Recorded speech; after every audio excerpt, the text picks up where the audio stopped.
which I did not see in the NEP or in the previous year's GAA. I spoke to the AFP leadership and the SND earlier, and they, during their term, have not experienced having a quick response fund.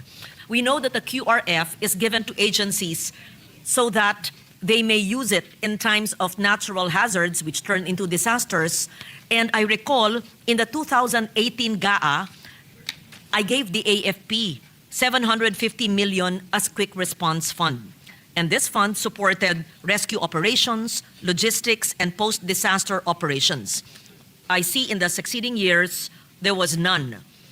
There are agencies with QRF. It would really depend on the chair because under our NDREAM law, we have the NDREAM fund, but the NDREAM fund is so difficult to secure. You have to ask the DBM, the Office of the President, and by the time that the agencies utilize the NDREAM or LGUs access the NDREAM fund, wala na po, taon na ang nakalipas pagkatapos ng bagyo, sakuna, etc. So I know that the AFP also helped the PNP and LGUs and DPWH agencies of government. So I don't know if you'll be able to answer this because 2018 was 8 years ago. Has it been helpful? I would assume it was helpful. And if we innovate a little in the budget and if there's fiscal space, would the good sponsor be willing? Because the trip tourism road in DPWH has still some portions there and the CMPD was not applied to the trip. So if you are willing to have an allocation for a quick response fund, especially in the wake of so many natural hazards coming, I would like to know, is it useful? Is the AFP willing to receive? And I'm sure it could probably be an answer in the affirmative. And would it be helpful in your post-disaster response as well as pre-positioning if you had a QRF? Yes, Mr. President. Although it's not in their proposals, Mr. President, because the Secretary sits as the chairman of the OCD and the NDREAM-C, which also facilitates the release of the NDREAM fund. So because of that NDREAM fund, they can actually do disaster preparedness and response, also rehabilitation.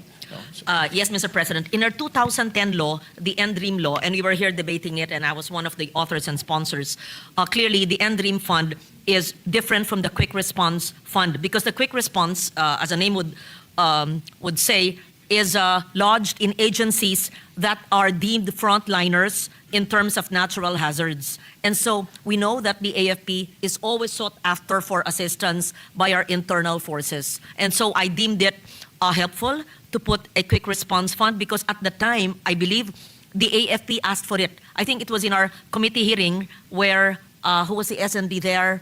SND 2018 was probably Lorenzana, General Lorenzana, Secretary, and not sure who the AFP chief was, but marami rin mga bagyo nun, may La Nina, may El Nino, and sabi ko, ba't wala kayong QRF? Ang DA meron, ang DPWH meron.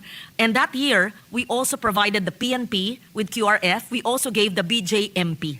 So I just like to put it on record. And if there is fiscal space, and the QRF, Mr. President, can be replenished from the NDREAM fund. Pero ang importante dito, nandyan na. It is already lodged with the agency. And in this case, the AFP.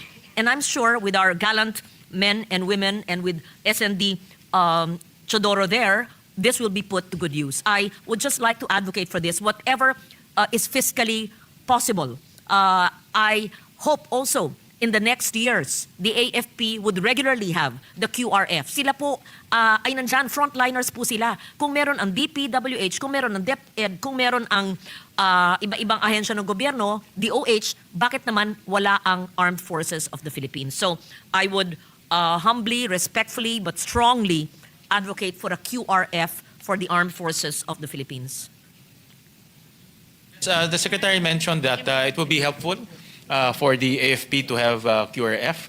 So, because you're correct, Mr. President, that during calamities, actually it is the AFP that responses to the calamities, to the rescue efforts. Although they supplement the efforts of the LGU, pero if it's a massive flooding, like in Valenzuela, I know this for a fact. If it's a massive flooding or there's a massive typhoon coming, the AFP normally deploys a team to LGUs to supplement the disaster teams of the different LGUs. So it will be very helpful, Mr. President. Thank you for agreeing with me. Mr. President, dahil wag naman mangyari if the big one happens, the big quake, in highly congested areas of Metro Manila. But even what happened in Cebu and everything that happened, yung nangyari lang sa Cordillera, again, sa Benguet, ang dami-dami. 12 months in a year, there's always natural hazards coming, whether it's a landslide, it's a storm surge, it's a flood, etc. And if other agencies have it, why not the AFP? So that's my earnest request. Whatever amount, napaghahanapan naman po natin pag gusto natin. Hindi ko naman sinasabing 750 million, pero kung kaya, pero kung anong parte po. Dahil there's a world of a difference between the NDREAM Fund, which, grabe po, it takes so long to secure the NDREAM Fund. And there's something wrong with our system, and I'm blaming our law. There's so many requirements for the NDREAM. And even LGUs complain of the lengthy, arduous process for them to receive the NDREAM. So iba po yung QRF. In fact, I'd like to know what agencies are given the QRF now. May mga iba po nandyan na eh. Kasi handa na yung pondo. Kasi naka-lodge na po sa kanilang ahensya. So thank you for agreeing with me. May I please, may you please consider it as part of my Yes, Mr. President, we will amendments. study that proposal, Mr. President. Thank you so much. I know the period of amendments will be reflected yet on Monday. I see LB Remo nodding their head. Here she goes again with additional. I can help you find the source of the funding. Pwede tayo magputol ng konti ng puno sa NGP at ilagay natin sa QRF na Armed Forces of the Philippines. Thank you. I move now to BCDA remittances because I read a statement from Secretary Chodoro.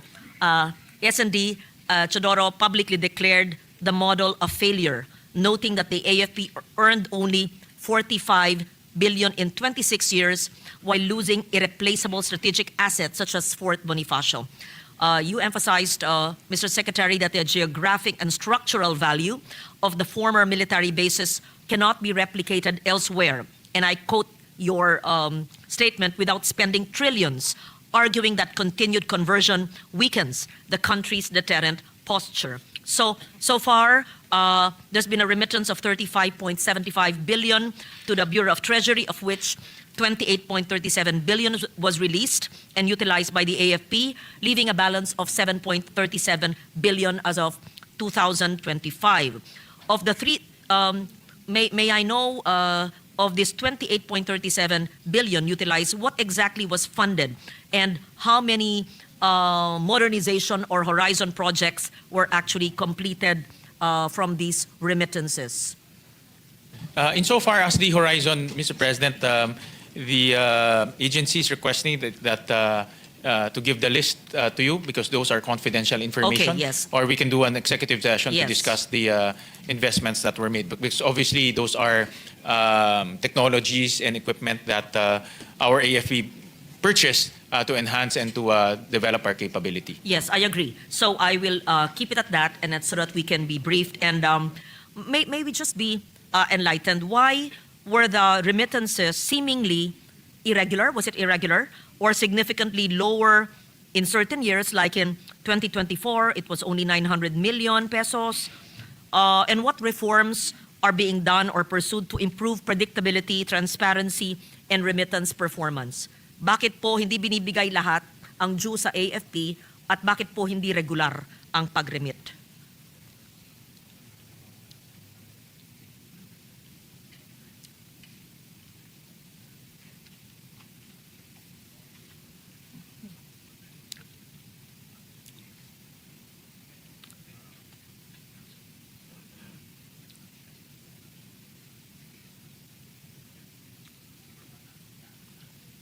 So, Mr. President, it seems to me, through the explanation of Secretary Teodoro, that the BCDA objectives were not met insofar as modernizing our armed forces.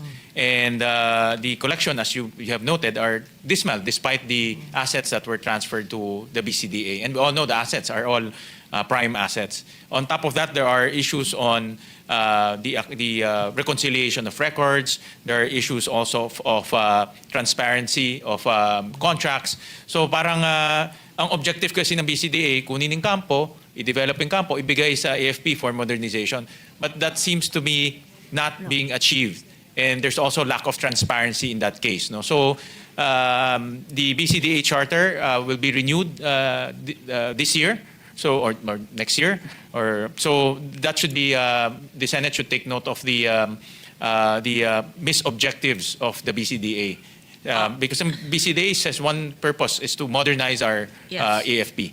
Yes, very clear. I was already here, I think, when that was. So if it was, in the words of the Secretary, if this was a failure and it has cost the armed forces of the Philippines irreplaceable strategic assets, first, before it's even renewed, there must be a clear inventory and audit of that. Because we owe it to our armed forces of the Philippines. It belongs to them. So dapat ibigay sa kanila. Otherwise, wag sila nang lilimo sa Kongreso. It belongs to them.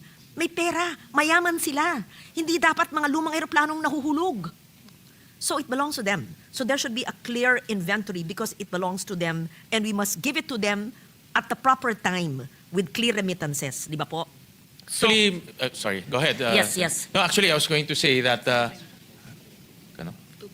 Actually, as a concept, all of these eco zones, if you read their charter, there should be self-reliant in terms of earning revenues and operating their eco zones. That includes BCDA. Yes. In fact, just this year, we also gave 2.7 billion in terms of subsidy. And one of the questions during the hearings that I asked, because I saw marami ho silang assets, marami silang cash, they're remitting dividends, pero nagbibigay pa tayo ng 2.7 billion for them to do projects. They should be self-reliant. Yes. Now, the whole point of